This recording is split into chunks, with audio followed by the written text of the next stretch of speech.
Shalom, shalom, bien-aimés, que Dieu vous bénisse. Comme d'habitude, nous sommes dans notre nouveau mois. Et tous les mois dans lesquels nous entrons, nous faisons l'effort de consulter la météo spirituelle pour avoir de l'avance sur le temps et de savoir ce qu'il faut faire. Parce que lorsqu'on sait les choses en avance, on se prépare aussi comment est-ce qu'il faut les faire.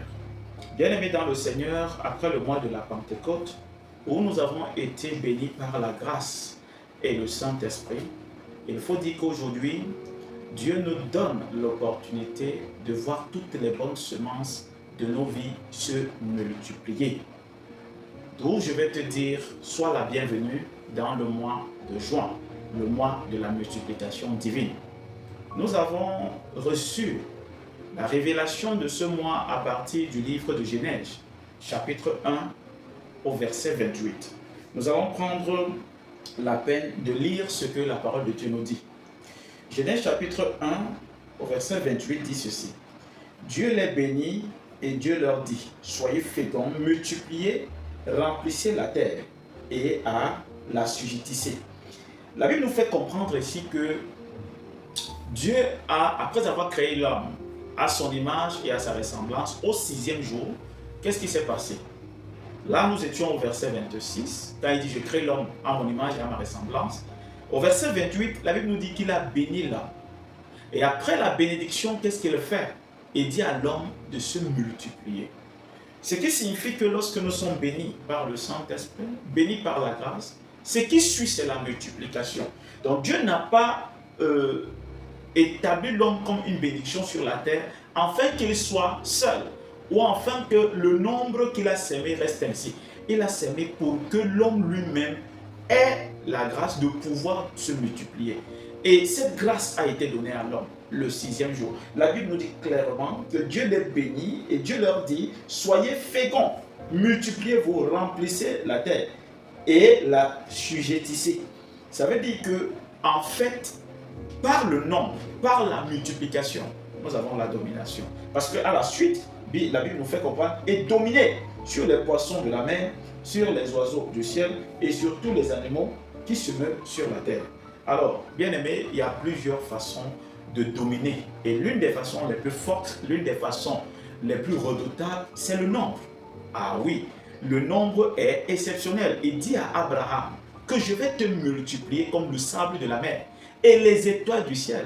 Si aujourd'hui, Abraham et ses fils, ainsi que sa maison, sont plus nombreux que tout le monde, c'est tout simplement parce qu'ils ont reçu l'onction de la multiplication. Et c'est cette onction que Dieu dispose au sixième mois.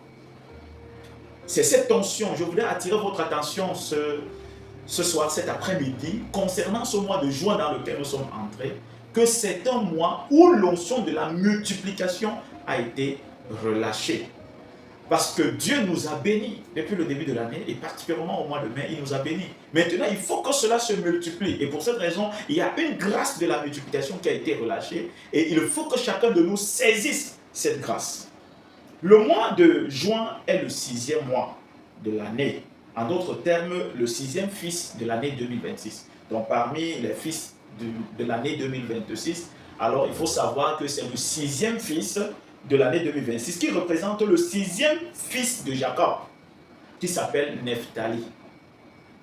Bien-aimés dans le Seigneur, lorsque nous consultons la bénédiction qui a été prononcée sur Nephtali et d'abord par Jacob dans Genèse et ensuite par Moïse dans Deutéronome, nous pouvons définir exactement quelle est l'atmosphère spirituelle du mois de juin. Parce que pour connaître ce que le mois de juin héberge, il faut connaître ce que le sixième fils de Jacob a reçu comme grâce.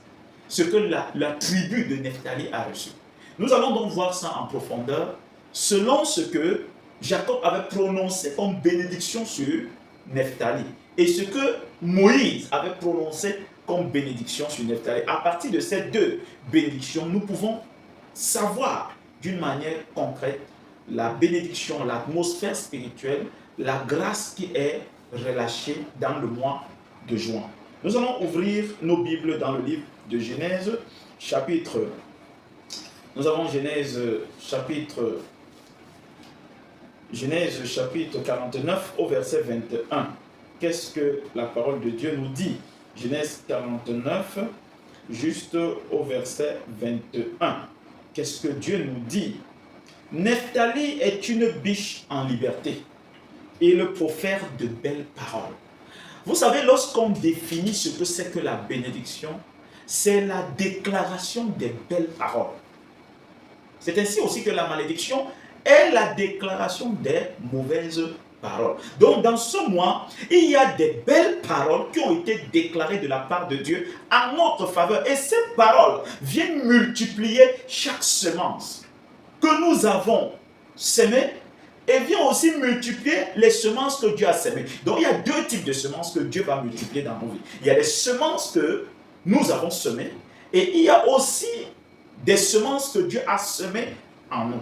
Donc la Bible nous fait comprendre que la parole qui a été prononcée sur Nephtali, c'est-à-dire le 6e mois, le mois de juin, est une biche en liberté.